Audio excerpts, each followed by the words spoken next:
मी आज शेंगदाण्याचे लाडू करणार आहे। त्यासाठी 1 वाटी डिंक, 1 वाटी गूळ, 1 वाटी बदाम आणि हे शेंगदाणे मी भाजून त्याची साल काढून घेतलेले आहे। मोठी वाटी घेतलेली आहे आणि विलायची आणि जायफळ घेतलेला आहे। हे सर्व जिन्नस मी बारीक करून घेणार आहे।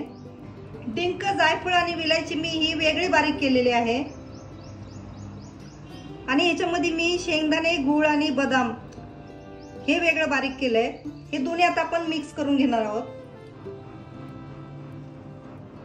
हे सर्व आपण आता मिक्स करून घेणार आहोत। याच्यामध्ये थोडंसं तूप टाकायचं, साजूक तूप। 1 चमचा साजूक तूप टाकून घेते। छान असे पौष्टिक असे लाडू होतात। हे सर्व मिक्स करून घेणार आहे, हातानेच मिक्स करायचं आहे। आपण आता याचे लाडू वळून घेणार आहोत। लहान लहान साईजचेच करायचे आहेत।